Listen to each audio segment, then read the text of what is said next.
Hello friends, എല്ലാവർക്കും മഹാലക്ഷ്മി സീരിയലിൻ്റെ ഇന്നത്തെ എപ്പിസോഡിൻ്റെ റിവ്യൂയിലേക്ക് സ്വാഗതം. അങ്ങനെ മാർക്കോയുടെ കളഞ്ഞുപോയ വേലുമായി ഹോസ്പിറ്റലിൽ എത്തുന്ന സിദ്ധിയായിട്ടുള്ള അമ്മ മാർക്കോയുടെ അടുത്തെത്തി ദൈവിക ശക്തിയുള്ള ആ വേല് മാർക്കോയുടെ ദേഹത്ത് സ്പർശിക്കുന്നതോടുകൂടി തന്നെ അബോധാവസ്ഥയിൽ കിടന്നിരുന്ന മാർക്കോ കണ്ണു തുറക്കുന്നു. തുടർന്ന് അമ്മ ആ വേല് തലയിണയ്ക്കടിയിൽ വയ്ക്കുകയും ചെയ്യുന്നുണ്ട്. ശേഷം മാർക്കോയുടെ നെറ്റിയിൽ തടയുകയും കുറച്ച് ഭസ്മം എടുത്ത് മാർക്കോയുടെ വായിൽ ഇട്ട് കൊടുക്കുകയും ചെയ്യുന്നുണ്ട്. അതോടുകൂടി തന്നെ മാർക്കോ നോർമൽ ആവുന്നുണ്ട്. തുടർന്ന് നീയൊരു സാധാരണ മനുഷ്യനല്ലെന്നും അതുകൊണ്ട് തന്നെ നിന്നെ ആർക്കും അത്ര പെട്ടെന്ന് അപായപ്പെടുത്താൻ കഴിയില്ല എന്നും അമ്മ പറയുന്നുണ്ട്. പിന്നെ കണ്ണൻ്റെയും മഹാലക്ഷ്മിയുടെയും മോൻ്റെ കൂട്ടുകാരൻ്റെയൊക്കെ പ്രാർത്ഥന മോൻ്റെ കൂടെ തന്നെയുണ്ട്, ഇനി ഒന്നും പേടിക്കാനില്ല എന്ന് പറഞ്ഞുകൊണ്ട് അമ്മ അവിടെ നിന്നും നടന്നു നീങ്ങുകയാണ് കേട്ടോ ചെയ്യുന്നത്. പുറത്ത് മാർക്കോയ്ക്ക് വേണ്ടി പ്രാർത്ഥനയോടെ ഇരിക്കുന്ന ലോപ്പസിനെ നോക്കിയിട്ട് കൂട്ടുകാരൻ ഇപ്പോൾ കുഴപ്പമൊന്നും ഇല്ല എന്നും അമ്മ പറയുന്നുണ്ടെങ്കിലും ലോപ്പസ് അതൊന്നും കേൾക്കുന്നില്ല. ഇതേ സമയം കണ്ണനും അവിടേക്ക് വരുന്നുണ്ട്. കണ്ണനെ കാണുന്ന അമ്മയാണെങ്കിൽ മനസ്സ് നിറഞ്ഞ് ചിരിച്ച് അവിടെ നിന്നും നടന്നു നീങ്ങുന്നു. പിന്നീട് ലോപ്പസ് ഡോക്ടർ പറഞ്ഞ കാര്യങ്ങളെക്കുറിച്ചെല്ലാം കണ്ണനെ അറിയിക്കുന്നു.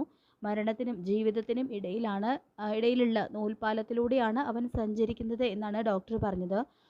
എൻ്റെ മാർക്കോ ഇല്ലെങ്കിൽ പിന്നെ ഞാനും ഇല്ല സാറേ എന്ന് പറഞ്ഞു പൊട്ടിക്കരയുന്ന ലോപ്പസിനോട് എല്ലാവരും മനസ്സറിഞ്ഞ് മാർക്കോയ്ക്ക് വേണ്ടി പ്രാർത്ഥിച്ചിട്ടുണ്ട്. അതിൻ്റെ ഫലം കിട്ടാതിരിക്കില്ല എന്ന് കണ്ണൻ പറയുന്ന സമയത്ത് തന്നെ മാർക്കോയെ വീൽ ചെയറിലിരുത്തി അവിടേക്ക് കൊണ്ടുവരുന്നുണ്ട്. അപ്പോൾ ആ ഒരു കാഴ്ച കണ്ട് മനസ്സ് നിറഞ്ഞു പോകുന്നുണ്ട് കേട്ടോ കണ്ണൻ്റെ. ലോപ്പസ് ആണെങ്കിൽ സന്തോഷം കൊണ്ട് ഇരുന്നിടത്ത് നിന്ന് എഴുന്നേൽക്കുന്നുണ്ട്. മാർക്കോ എന്ന് വിളിച്ചുകൊണ്ട് കണ്ണനും ലോപ്പസും മാർക്കോയുടെ അടുത്തേക്ക് ചെല്ലുന്നു. അപ്പോൾ നിങ്ങൾ രണ്ടുപേരും സങ്കടപ്പെടേണ്ട, എനിക്ക് ഒരു കുഴപ്പവും ഇല്ല എന്ന് പറയുന്നുണ്ട് കേട്ടോ മാർക്കോ. ഇതേ സമയം തന്നെ ഡോക്ടർ വന്നിട്ട് ഇയാളുടെ കാര്യത്തിൽ വലിയൊരു അത്ഭുതം തന്നെയാണ് സംഭവിച്ചിരിക്കുന്നത്. മാർക്കോ ജീവിതത്തിലേക്ക് തിരിച്ചു വരുമെന്ന് ഞങ്ങൾക്ക് ഒരു പ്രതീക്ഷയും ഇല്ലായിരുന്നു. ഏതായാലും ദൈവം നിങ്ങളുടെയൊക്കെ പ്രാർത്ഥന കേട്ടു. വൈകാതെ മാർക്കോയെ റൂമിലേക്ക് മാറ്റും എന്ന് ഡോക്ടർ പറയുമ്പോൾ എന്തെന്നില്ലാത്ത ആശ്വാസവും സന്തോഷമൊക്കെ ആവുന്നുണ്ട് കേട്ടോ കണ്ണനും ലോപ്പസിനും. ശേഷം മഹി ലേഖയോട് മാർക്കോയ്ക്ക് സംഭവിച്ച അപകടത്തെക്കുറിച്ചെല്ലാം പറയുന്നുണ്ട്. ഏത് സമയത്തായാലും സ്വന്തം ജീവൻ്റെ സുരക്ഷിതത്വം പോലും നോക്കാതെ ഞങ്ങളുടെ സഹായത്തിനായിട്ട് ഓടിയെത്തുന്നവനാണ് മാർക്കോ. അവനൊരു അബദ്ധം വരാൻ പാടില്ല ലേഖയെ. ഇപ്പം തന്നെ കണ്ണേട്ടൻ്റെ ജീവൻ രക്ഷിക്കുന്നതിന് ശ്രമിക്കുന്നതിനിടയിലാണ് അവന് ഈ അപകടം സംഭവിച്ചത് എന്നെല്ലാം പറഞ്ഞുകൊണ്ട് മഹി സങ്കടപ്പെടുമ്പോൾ ആ മേഘൻ അവൻ ചോര വാർന്ന് അവിടെ കിടന്ന് തീർന്നാൽ മതിയായിരുന്നു. അവനെപ്പോലെ ഉള്ളവരെയൊക്കെ ഈ ഭൂമിയിൽ ജീവിക്കാനായിട്ട് ഒരവകാശവും ഇല്ല. അവനെങ്ങാനും ജീവിതത്തിലേക്ക് തിരിച്ചു വന്നു കഴിഞ്ഞാൽ അവൻ എല്ലാ സത്യങ്ങളും എല്ലാവരെയും അറിയിക്കും. ഏട്ടത്തിയുടെ പ്രസവം കഴിയുന്നത് വരെ ആരും ഒന്നും അറിയാൻ പാടില്ല എന്ന് മഞ്ജു പറയുമ്പോൾ അത് ശരിയാണ് മഞ്ജു പറഞ്ഞത്. കണ്ണേട്ടൻ നടന്നു തുടങ്ങി, കണ്ണേട്ടൻ്റെ കുഞ്ഞാണ് മഹിയുടെ വയറ്റിൽ വളരുന്നതെന്ന് ശത്രുക്കൾ അറിഞ്ഞു കഴിഞ്ഞാൽ പിന്നെ എന്താ ഉണ്ടാവുക എന്ന് പറയാൻ പറ്റില്ല. അതുകൊണ്ട് തന്നെ മാർക്കോ ജീവിതത്തിലേക്ക് തിരിച്ചു വരണം എന്നതിൻ്റെ കൂടെ തന്നെ മേഘൻ തിരിച്ചു വരാതിരിക്കാനും നമുക്ക് പ്രാർത്ഥിക്കാം എന്ന് പറയുന്നുണ്ട് കേട്ടോ ലേഖ. ഇതേ സമയം തന്നെയാണ് കണ്ണൻ വിളിച്ചിട്ട് മാർക്കോ അപകടനിലം തരണം ചെയ്ത വിവരം അറിയിക്കുന്നത്. അവനിപ്പോൾ ഒരു കുഴപ്പമില്ല, നമ്മളുടെ എല്ലാവരുടെയും പ്രാർത്ഥന ഫലിച്ചു എന്നുള്ള ഒരു വിവരം കണ്ണൻ അറിയിക്കുന്നുണ്ട് കേട്ടോ. അപ്പോൾ അത് കേട്ട് മഞ്ജുവും മഹിയും ലേഖയൊക്കെ എന്തെന്നില്ലാതെ സന്തോഷിക്കുന്നുണ്ട്. പിന്നീട് കാണിക്കുന്നത് മേഘനെ ഹോസ്പിറ്റലിലേക്ക് കൊണ്ടുവരുന്നുണ്ട് കേട്ടോ. അപ്പോൾ മേഘനെ കാണുന്നതും അവൻ ചത്തില്ലേ എന്ന് ലോപ്പസ് പറയുമ്പോൾ അവന് ബോധം വന്നു കഴിഞ്ഞാൽ ആരോടെങ്കിലും അവൻ എല്ലാം പറയും. എനിക്ക് വീൽ ചെയറിൻ്റെ സഹായം വേണ്ടെന്ന്, ദൈവത്തിൻ്റെ തീരുമാനം അങ്ങനെയാണെങ്കിൽ അത് തന്നെ നടക്കട്ടെ, എന്തായാലും മാർക്കോ രക്ഷപ്പെട്ടല്ലോ, നമ്മുടെ പ്രാർത്ഥനയ്ക്ക് ഫലം ഉണ്ടായല്ലോ, അത് മതി എന്ന് പറയുന്നുണ്ട് കണ്ണൻ ലോപ്പസിനോട്. അങ്ങനെ മേഘനെ ICUയിലേക്ക് കയറ്റുന്നു. മേഘനെ പരിശോധിക്കുന്നുണ്ട് ഡോക്ടർ. അപ്പോൾ സ്കാനിങ്ങിനെല്ലാം വിധേയനാക്കുന്നുണ്ട്. പിന്നീട് ഇയാളുടെ ബന്ധുക്കൾ ആരെങ്കിലും ഉണ്ടെങ്കിൽ അവരെ ഉടനെ തന്നെ വിവരം അറിയിക്കണമെന്നെല്ലാം ഡോക്ടർ നഴ്സുമാരോടായിട്ട് പറയുന്നുണ്ട് കേട്ടോ.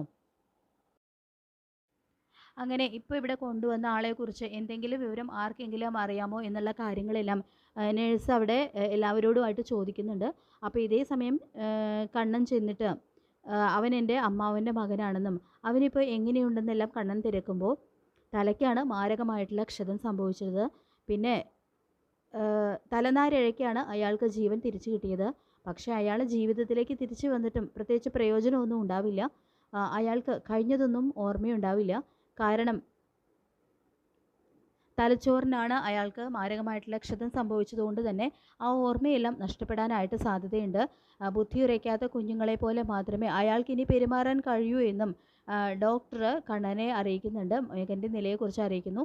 അപ്പോൾ അത് കേട്ട് ആശ്വാസമാവുന്നുണ്ട് കേട്ടോ കണ്ണന്. ഏതായാലും നമ്മുടെ അമ്മ തന്നെയാണ് മേഘന് ഇങ്ങനെ ഒരു ഗംഭീര തിരിച്ചടി കൊടുത്തിരിക്കുന്നത്. അതായത് മാർക്കോയുടെ ജീവൻ അപകടപ്പെടുത്താൻ നോക്കിയ മേഘന് അയാൾ ഒരിക്കലും പ്രതീക്ഷിക്കാത്ത ഒരു തിരിച്ചടി കൊടുത്തുകൊണ്ടാണ് അമ്മ പ്രതികാരം ചെയ്തിരിക്കുന്നത്. അയാളുടെ ഓർമ്മകളെല്ലാം അയാളുടെ മനസ്സിൽ നിന്ന് മായ്ച്ചു കളയാണ് ചെയ്യുന്നത്. അങ്ങനെ കഴിഞ്ഞ കാര്യങ്ങളൊന്നും മേഘന് ഓർത്തെടുക്കാനായിട്ട് കഴിയുന്നില്ല. ഡോക്ടർ പറഞ്ഞതുപോലെ ബുദ്ധിയുറയ്ക്കാത്ത കുഞ്ഞുങ്ങളെ പോലെ പെരുമാറാൻ മാത്രമേ അയാൾക്ക് കഴിയുന്നുള്ളൂ. അതുകൊണ്ട് തന്നെ കണ്ണൻ നടന്ന കാര്യവും അങ്ങനെ സകല കാര്യങ്ങളും മേഘൻ മറന്നു പോകുന്നു. പിന്നീട് മാർക്കോയെ കാണാനായിട്ട് നമ്മുടെ മഹി ഹോസ്പിറ്റലിലേക്ക് എത്തുന്നുണ്ട്. മാർക്കോ ഇപ്പോൾ എന്തായാലും ജീവിതത്തിലേക്ക് തിരിച്ചു വന്നിരിക്കുകയാണ്. അപ്പോൾ അതുകൊണ്ട് തന്നെ മാർക്കോയെ കാണാനുള്ള ആഗ്രഹം അടക്കി നിർത്താനായിട്ട് കഴിയുന്നില്ല കേട്ടോ മഹിക്ക്. അങ്ങനെ മഹി മാർക്കോയെ കാണാനായിട്ട് ഹോസ്പിറ്റലിൽ എത്തുന്നുണ്ട്. അപ്പോൾ അവിടെ വെച്ചാണ് മാർക്കോ ആ ഒരു ഞെട്ടിക്കുന്ന സത്യം, അമ്മയെക്കുറിച്ചുള്ള കാര്യങ്ങളെല്ലാം കണ്ണനെയും മഹാലക്ഷ്മിയെയും അറിയിക്കുന്നത്. ഒരു സിദ്ധിയായിട്ടുള്ള അമ്മ, ഞാൻ ഇടയ്ക്കിടയ്ക്ക് കാണാൻ പോകുന്നത് സിദ്ധിയായിട്ടുള്ള അമ്മയെ കാണാനാണെന്നും ആ അമ്മ എൻ്റെ സ്വന്തമാണെന്നും അങ്ങനെ എല്ലാ കാര്യങ്ങളും അമ്മയുടെ പ്രാർത്ഥന കൊണ്ടാണ് ഞാൻ ജീവിതത്തിലേക്ക് തിരിച്ചു വന്നത് എന്നുള്ള കാര്യങ്ങളെല്ലാം മാർക്കോ കണ്ണനെയും മഹിയെയും അറിയിക്കുന്നുണ്ട്.